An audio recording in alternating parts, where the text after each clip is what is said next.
Chocolate के गोलगप्पे वाला भूत। मध्य प्रदेश से कुछ दूर एक छोटा सा खूबसूरत पालमपुर गांव था। वहाँ छोटी छोटी नदियाँ थी, तरह तरह के पहाड़ थे और प्रकृति का बहुत खूबसूरत रूप यहाँ देखने को मिलता था। लेकिन इन सब के बावजूद पालमपुर की सबसे मजेदार चीज वहाँ हर साल लगने वाला बसंत का मेला था। कहते हैं कि पालमपुर में लगने वाला मेला इतना बड़ा होता था कि कोई भी उसे एक दिन में पूरा नहीं घूम सकता था।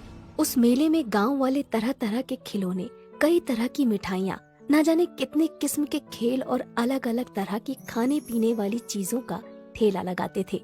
और इन ठेलों में से एक सबसे मशहूर ठेला था सुरेश चाट भंडार। 4 पहियों के इस ठेले पर सुरेश चाट पापड़ी, टिक्की और गोलगप्पे बेचता था।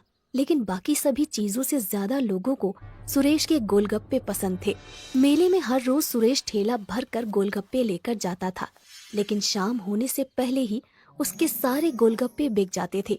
काफी बड़े बड़े लोग सुरेश को हराने की कोशिश कर चुके थे, लेकिन कोई भी उसे हरा ना सका, क्योंकि उसके गोलगप्पों की बात ही अलग थी। सुरेश के साथ उसका एक 12 साल का बेटा माधव और एक 16 साल का लड़का रोनित रहता था। रोनित सुरेश का बेटा नहीं था, पर पिछले साल एक दुर्घटना में अपनी बीवी को खो देने के बाद सुरेश ने अपना हाथ बटाने के लिए रोनित को साथ रख लिया था। रोनित अनाथ था। मेले में सिर्फ एक दिन बाकी रह गया था। सुरेश और रोनित दोनों तैयारियों में लगे हुए थे। सुरेश जल्दी जल्दी गोलगप्पे तल रहा था। तभी उसकी नजर माधव पर जाती है, जो बने हुए गोलगप्पों के साथ कुछ कर रहा होता है। माधव बड़ा ही चंचल होता है। वो गोलगप्पों में कभी कुछ मिला देता तो कभी कुछ। माधव को देखकर सुरेश कहता है, अरे मेरे साइंटिस्ट अब क्या कर रहा है गोलगप्पों के साथ? 1 मिनट पापा। माधव ने गोलगप्पों में थोड़ी सी हल्दी, मिर्च और धनिया डाली, फिर उस पर दही डालकर कहने लगा, ये लो, ये बन गए चटपटे दही वाले गोलगप्पे। जब तू गोलगप्पे बेचेगा ना, तब ये सब नुस्खे अपनाना। अरे माधव, पढ़ लिख कर गोलगप्पे क्यों बेचेगा? क्यों, क्या खराबी है?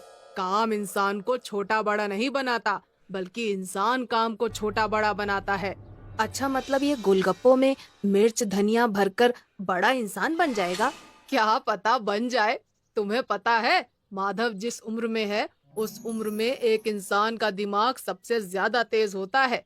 वो ये सब बातें कर ही रहे होते हैं कि तभी माधव चिल्लाता है, ये देखिए पिताजी, मिट्टी के गोलगप्पे। ये देखकर रोनित हंसने लगता है और कहता है, अगर गोलगप्पे में मिट्टी मिला देना दिमाग है, तो अच्छा है मेरे में कम दिमाग है। अच्छा चुप रहो, वो हरी वाली पोटली लाकर इस पानी में मिला दो। मैं बाहर काम से जा रहा हूँ, आते हुए रात को देर हो जाएगी।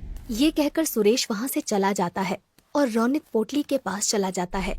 वहाँ 2 रंग की पोटलियाँ होती हैं, एक लाल और एक हरी।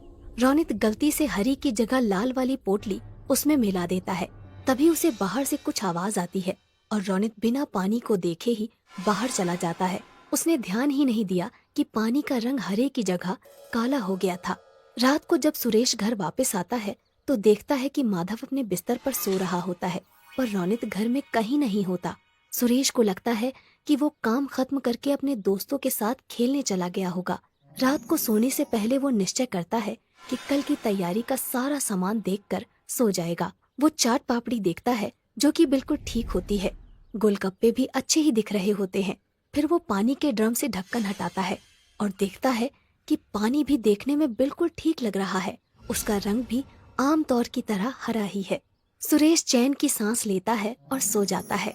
अगले दिन सुबह सुबह सुरेश मेले में अपना ठेला लेकर पहुंच जाता है। सुरेश काफी थका हुआ था, क्योंकि रोनित अभी तक वापस नहीं आया था, इसलिए उसे अकेले ही सारा सामान ठेले पर लाद कर मेले में आना पड़ा। वो रोनित से गुस्सा भी था और उसे उसकी फिक्र भी हो रही थी। मेले में खड़ा सुरेश रोनित के बारे में सोच ही रहा था कि उसको एक आवाज आती है, भैया गोलगप्पे दो ना। जी देता हूँ। भैया जैसे पिछली बार खिलाए थे ना, तीखे वाले, वैसे ही देना। सुरेश ने उन्हें गोलगप्पे खिलाए।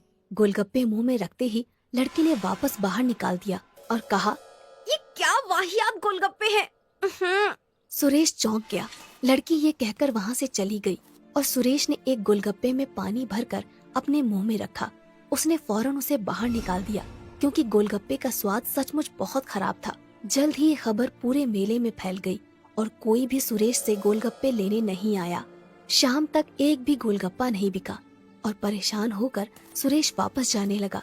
वो अपना ठेला खींचता है और वापस जा रहा था कि उसने देखा कि मेले में एक नई दुकान लगी है जहाँ काफी भीड़ है। उसने पास जाकर देखा तो एक नई कंपनी गोलगप्पे बेच रही थी और लोगों की भीड़ वो गोलगप्पे खा रही थी। सुरेश इधर उधर नजर दौड़ा ही रहा था कि उसने देखा कि गोलगप्पे रौनित बेच रहा था। सुरेश समझ गया कि ये वही कंपनी है जो सुरेश को काम पर रखना चाहती थी, पर सुरेश के मना कर देने पर उन्होंने रौनित को पटाकर उसका काम खराब कर दिया। सुरेश कुछ नहीं बोला, उसने अपना ठेला लिया और चलने लगा। उसे इस बात का दुख नहीं था कि उसके गोलगप्पे नहीं बिके, पर इस बात का ज्यादा दुख था कि जिस रौनित को उसने अपने बच्चे की तरह पाला, उसने उसे धोखा दे दिया। यही सोचते सोचते वो घर पहुंच गया।